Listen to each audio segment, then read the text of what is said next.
controversial opinion if you support Palestine, Gaza, right? So there's a reason that all the conservatives seem like, especially in Britain, all the conservatives seem to prefer Israel. They're on the support and side of Israel. There's a reason to it, because who's more normal? The leftist activists or the right-wing activists? Well, the right-wing activists. So they sit there. Please, let's just compare the protests. People don't look into it. People think, oh yeah, if he just does his research and looks at the history of Gaza, he'll support him. This isn't how it works. No, it's all about how you're representing yourself. Who is the figureheads of the movement? They'll look at the figureheads of the the pro-Palestine movement, and what do they see? They see big protests of people chanting for in America, "Death to America, death to America," and then it's like they're singing like Hamas and all this stuff. Then look at Israel protesters. It's a bunch of old white British people saying, "Please," they're not screaming and chanting, just like holding little banners, "Release the hostages." It was like, well, I prefer those people. Like, and they probably actually know something about the war. Like, you ask these Palestine protesters, "Oh, do you know when?" They don't even know when like Palestine was handed over to Israel. They don't even know this stuff. Like, they're stupid. They're a bunch of college protesters that sit there, cause chaos, BLM Part 2 rioting, and look at the Israel protesters. Normal people. Know that women can't be men. Know that gays are weird. They're just common sense people. They're normal people. So think about it, if you're somewhere in the middle, you don't really know what to believe yet. Most people aren't these critical thinkers that are going to go look in the internet. Most people are going to look at, okay, who are my people following? It's the groupthink.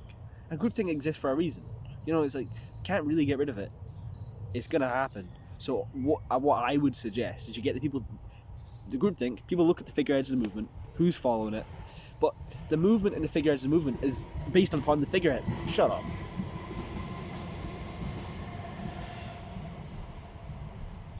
I was starting to get onto something there as well. I was starting to say smart stuff. The figureheads of the movement are the figureheads of the movement.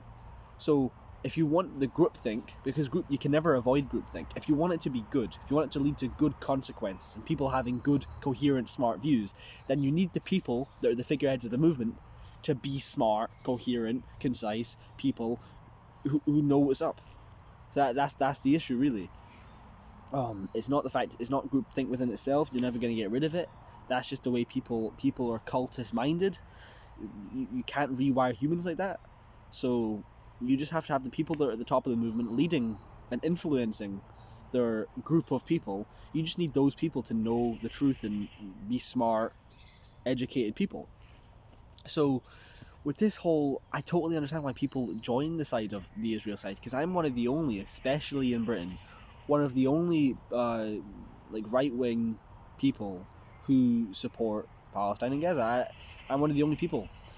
Sure, there's like a couple. Actually, I'll get credit where credit's due. Some of the younger people, my age, not my age, but like teenagers, younger people in the movement, seem to be pretty pro-Palestine.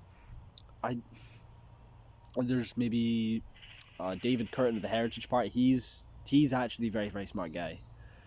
I don't know what else though, but apart from that, it's like, look at all these common sense people. Look at the protesters. If you want people to believe in your protest, you don't even have to convince them you're right. You have to convince them that you are good people.